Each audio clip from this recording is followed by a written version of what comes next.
제가 먼저 경을 읽어드리겠습니다. 부처께서 수부리에게 말씀하셨다. 모든 보살마살은 이렇게 마음을 다스려야 한다.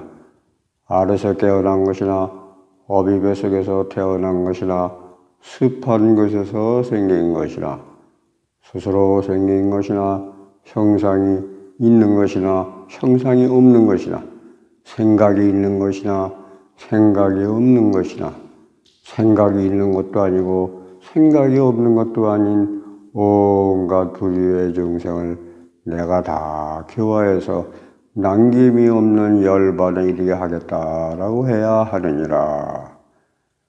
그러나 이렇게 헤아릴 수 없이 많은 중생을 열반에 이르게 해서도 실제로 열반에 이른 중생은 하나도 없다. 왜 그런가? 수부리여, 보살이 나라는 생각, 인간이라는 생각, 중생이라는 생각, 목숨이라는 생각을 갖는다면 보살이 아니기 때문이니라. 이제 해설을 해드리겠습니다. 여기서 이제 모든 중생의 문제가 나옵니다. 불경에서 말하는 중생이라는 용어는 우리 인간들 뿐이 아니고 생명이 있는 모든 존재를 말합니다. 일체 동물 및 생물, 세균에 이르기까지 생명이 있는 것이라면 모두 중생입니다. 부처는 일체 중생을 교화하고자 하며 일체 중생에게 자비를 베풉니다. 좋은 것뿐만 아니라 나쁜 것에 대해서도 좋은 사람뿐만 아니라 나쁜 사람도 천당에 있는 사람도 교화해야 되지만 지옥에 있는 사람도 교화해야 합니다. 이것이 불법의 정신입니다. 부처는 무수히 많은 중생을 교화했지만 마음속으로 자기가 주식 중생을 교화했다는 생각이 전혀 없습니다. 이것이 부처의 원력이요 흉금입니다. 부처의 경계는 겸허함의 극치입니다. 그는 일체의 중생을 교화하고자 하면서도 마음속으로 자신이 다른 사람을 교화한다는 생각은 하지 않습니다. 어떤 사람이든 빈손으로 와서 빈손으로 돌아갑니다. 올 때는 뭐 없이 언짢아서 태어나자마자 한바탕으로 되지만 갈 때는 스스로 울 수도 없어서 다른 사람이 대신 울어줍니다. 더욱 아주 묘한 것은 어린 아이가 태어날 때 주먹을 꼭 쥐고 나온다는 사실입니다. 누구들 모두 꽉 쥐려고 합니다. 평생을 그렇게 쥐려고 하지만 죽음이 코앞에 닥치면 별 수가 없습니다. 손을 놓아버릴 수밖에요.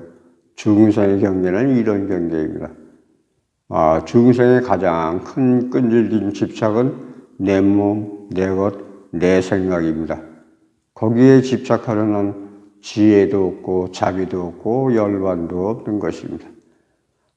그러면 이제 그 다음에 중생의 분류에 대해서 설명을 드리겠습니다. 첫째로 난생입니다. 난생이란 알에서 깨어난 것을 말합니다. 예를 들면 새와 닭, 거위같이 알에서 나와가지고 거기서 부화해가지고 깨어난 것을 얘기합니다. 그 다음에 이제 두 번째로 태생, 어미의 태반 속에서 태어난 것입니다. 예를 들면 사람이나 말, 소, 이런 뜻의 동물들을 얘기하는 것입니다. 그 다음에 세 번째로 습생이라고 하는데 습한 것에서 태어난 것, 물고기나 모기나 파리를 얘기하는 것입니다. 그 다음에 화생으로 변화에 의해서 스스로 생긴 것입니다. 뱀이나 잠자리, 나비같이 아마도 그 껍질을 벗고서 태어나는 그런 동물을 얘기하는 것 같습니다. 그 다음에 다섯 번째로 이제 유색이라는 중생이 있는데 형상이 있으며 눈으로 볼 수 있는 것을 유색이라 하고, 그 다음에 이제 무색이라고 여섯 번째로 무색이라고 있는데, 알 수도 없고 볼 수도 없지만 우리가 느끼기에 확실히 존재하는 일종의 생명을 말합니다. 예를 들면 도깨비 같은 것이 되겠죠. 그리고 이제 일곱 번째로 유상이라는 중생이 있는데, 생각과 감각을 지닌 중생인데, 이것을 이제 좀 설명을 한다면은 당연히 생각이 있기에 유상이 되는 거겠고, 그 다음에 여덟 번째로 무상이라고 생각도 감각도 없는 중생을 무상이라고 합니다. 예를 들면 바보처럼 멍하니 아무 생각이 없는 그런 종류를 무상이라고 합니다. 그 다음에 아홉 번째로 비유상이라는 중생으로 분류되는 것이 있는데, 인간이 수행해서 정의 경계에서 신이 빠져나오지 못한 상태를 비유상이라고 하고, 비무상도 이와 아홉 번째의 비유상이나 거의 비슷한 상황인데, 구체적으로 설명드리기가 조금 9번이나 똑같은 상황이라 그대로 9번의 비유상하고 설명을 다시 한번 인간이 수행해서 정의 경계에서 신이 빠져나오지 못한 상태를 그렇게 같이 비유하시면 될 것 같습니다. 그런데 이게 실질적으로 중생의 분류를 한다면 100 몇십 가지가 된다고 합니다. 근데 불교에서는 단지 12가지로만 이제 중생의 분류를 해가지고 그렇게 해서 중생으로만 취급을 한다 이렇게 지금 되어 있습니다. 중생 중에서 인간만이 상기한 10가지의 생명을 모두 다 갖추고 있습니다. 사람이란 한평생 한 끼를 먹어도 겨우 자기가 먹은 것의 30% 정도만 자기 생명을 유지하는 데 쓰이고 나머지 부분은 다 몸 안의 기생충이나 세균 등 신체 중에 난생, 중, 습생, 화생의 생명 유지를 위해서 사용이 된다고 합니다. 이런 까닭에 인철 소우주라고 한다고 합니다. 왼쪽 눈은 태양으로서 양이고, 오른쪽 눈은 달로서 음이고, 대장과 소장은 신체 중이요, 간이요, 바다라고 합니다. 인체 내부에는 각종 생명이 있습니다. 정신이나 난자를 포함해서 매 세포가 하나의 생명인데, 이들은 모두 선정과 관계가 있다고 합니다. 수행자가 기주맥정이 이루어져 정의 경계에 도달하기 위해서는 먼저 자기 신체에 있는 12종류의 생명이 모두 변화해야만 비로소 가능하다고 합니다. 기주란 몸속에 기가 충만해진 상태를 말하고, 맥정이란 몸속에 기가 흐르는 것을 느끼는데 이것을 맥이라 합니다. 수행을 통해서 맥의 흐름을 정지시키는 것을 말합니다. 우리의 이 신체를 전환시키지 않고 정을 얻으려 하려면 그것은 절대로 불가능합니다. 그 다음에 여기 경의 내용에서 남김이 있는 열반, 남김이 없는 열반이라는 설명이 되겠습니다. 불교에서는 공을 열반이라고도 하고, 온갖 연을 다 놓아버려 한 생각도 일어나지 않는 절대공의 경계가 드러날 때를 말하는데, 남김이 있는 열반은 습기가 남아있는 상태로 나안의 경계이고, 그 다음에 남김이 없는 열반은 부처의 경계입니다. 자, 그리고 이제 그 다음에 이제 네 가지 생각과 이제 나의 관념이라는 설명이 되겠습니다. 생각이란 심리적인 측면으로 관념이라고 할 수 있습니다. 이처럼 네 가지 생각은 한 뿌리에서 나옵니다. 사람의 번뇌는 모두 이 네 가지 생각으로부터 일어납니다.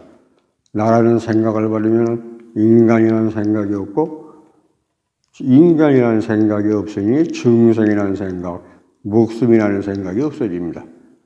그러므로 내가 깨어있을 때 꿈에 대해 미련을 가질 필요가 없고, 꿈을 꾸면서 깨어있을 때를 그리워할 필요가 없습니다. 따라서 삶과 죽음이 서로 통하고 장수가 여전히 다르지 않게 됩니다. 여기서 네 가지 표를 가지고서 설명을 드리도록 하겠습니다.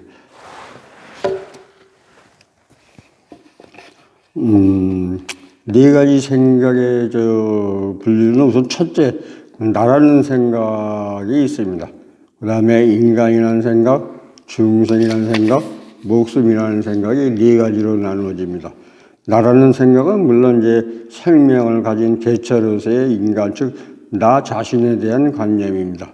그 다음에 이제 인간이라는 생각은 너와 나에 대한 관념, 예를 들면 뭐 교만심이 될 수도 있겠고, 그 다음에 세 번째로 중생이라는 생각은 사회 인류가 모두 포함되는 관념, 즉 어리석음을 얘기하는 것이고, 그 다음에 목숨이라는 생각은 목숨과 관련해서 무병장수하기를 바라는 관념, 즉 죽음에 대한 두려움을 의미한다. 이 네 가지 생각은 인류나 중생의 공통된 것으로 깨트리기 힘든 아주 완고한 주관적 관념입니다. 이것에서 완전히 벗어나지 못하면 진정한 불법의 경계에는 이를 수 없습니다. 한문으로 표현된 금강경의 아상, 인상, 중생상, 셔상을 이거 한글로 바꾸는 단순한 그 번역이 아닌 현대 우리 물질 문명 시대에 맞게 표현을 해본다면 어떨까 하는 생각이 들어갑니다.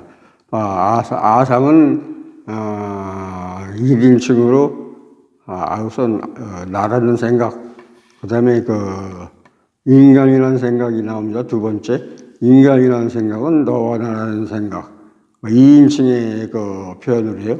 그 다음에 중생이라는 생각은 3인칭으로서 우리 모두라는 생각, 그 다음에 수자상은 그대로 목숨이라는 생각으로 번역하는 것이 좀 맞지 않을까 하는 생각이 있습니다. 참고로 설명을 드렸습니다. 이것으로서 제3품의 해설을 끝내겠습니다. 들어주셔서 감사합니다. 제4품을 기대해 주시기 바랍니다.